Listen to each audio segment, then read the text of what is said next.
আর মণিপুরের অশান্তির প্রতিবাদে সংসদে আগন্তুক, সংসদে হামলার দিনই 4 জন আগন্তুক আসে এবং লোকসভার ভিতরে ঢোকেন 2 জন, স্মোক ক্যান নিয়ে হামলার চেষ্টা করে আর দর্শক গ্যালারি থেকে 2 জনে ঝাঁপ দেয়।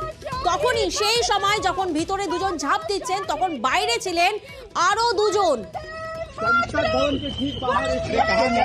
প্রতিনিধি রাজীব এই মুহূর্তে আমাদের সঙ্গে রয়েছেন, রাজীবের কাছে যাব আবারও একবার। রাজীব, এই যে 4 জন আগন্তুকের হঠাৎ করে এরকম ভেতরে 2 জন এবং বাইরে থেকে 2 জনের স্লোগান চলছে, যে ছবি আমরা দেখলাম, এই 4 আগন্তুকের কোনো পরিচয় অর্থাৎ রাজনৈতিক কোনো পরিচয় বা কোথাকার বাসিন্দা?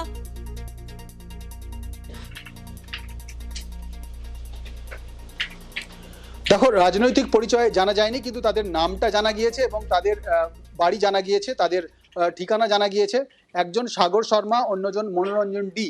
এই 2 জন ঢুকেছিলেন সংসদের ভেতরে এবং যারা সংসদের বাইরে একেবারে যে রিসেপশন তার গেটের বাইরে বিক্ষোভ দেখাচ্ছিলেন তারা নীলাম সিং এবং অমল শিন্ডে। তো এই নীলাম সিং এর বাড়ি হরিয়ানায় এবং অমল শিন্ডের বাড়ি মহারাষ্ট্রের। বাকি একজনের বাড়ি কর্ণাটকায় এবং সাগর শর্মার তিনিও ওই এলাকার বাসিন্দা। এক্ষেত্রে যেটা বিষয় যে এই 4 জন কেন এসেছিলেন, তাদের সঙ্গে আরও কেউ ছিল কিনা, পুরো বিষয়টি তদন্ত সাপেক্ষ বিষয়। পুলিশ তদন্ত করছে এবং তদন্তে পুলিশের উচ্চপদস্থ আধিকারিকরা এসেছেন, সঙ্গে সঙ্গে কেন্দ্রীয় বাহিনীর তদন্তকারী আধিকারিকরা এবং উচ্চপদস্থ আধিকারিকরা এসেছেন।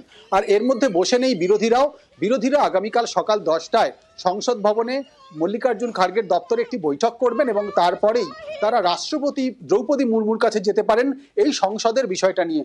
আবারও একবার রিপিট করছি যে আগামীকাল সংসদের এই বিষয়টা নিয়ে রাষ্ট্রপতি দ্রৌপদী মুর্মুর শরণাপন্ন হচ্ছেন বিরোধীরা, এমনটাই সূত্র মারফত জানা যাচ্ছে। তবে তারা সংসদ ভবন থেকেই যাবেন।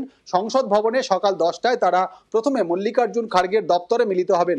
এক্ষেত্রে স্পষ্টতই বিরোধীরা যে অভিযোগ করছেন তা হলো সরকার কোনো কিছু ধামাচাপা দিতে চাইছে। যে ঘটনা ঘটেছে সেটি দেশের সুরক্ষার সঙ্গে জড়িত, সামগ্রিকভাবে নিরাপত্তার বিষয়। সেই নিরাপত্তা বিষয়টা সাংসদরাই অসহায় বোধ করেছেন। সেক্ষেত্রে সরকারের উচিত একেবারে স্পষ্টতই একটি বিবৃতি দেওয়া।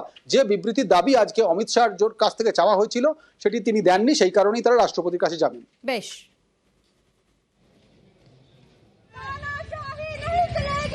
हमारी भारत सरकार है जो हम पे ये अत्याचार हो रहे हैं, हम अपनी हकों की जो बात करते हैं लाठीचार्ज करके हमको अंदर डाला जाता है, टॉर्चर किया जाता है, तो हमारे पास कोई माध्यम नहीं। कोई डायरेक्ट वजह है, कोई वजह है किसी संगठन से है आप? नहीं, हम किसी संगठन से नहीं है, आम जनता है, स्टूडेंट है हम, क्योंकि हम बेरोजगार है। हमारे माता पिता इतना काम करते हैं, मजदूर, किसान, छोटे व्यापारी, दुकानदार, लेकिन किसी की बात नहीं सुनी जाती। ये हर जगह हमारी आवाज को दबाने की कोशिश करते हैं। ये तानाशाही नहीं चलेगी, तानाशाही बंद करो, तानाशाही बंद करो, तानाशाही नहीं चलेगी।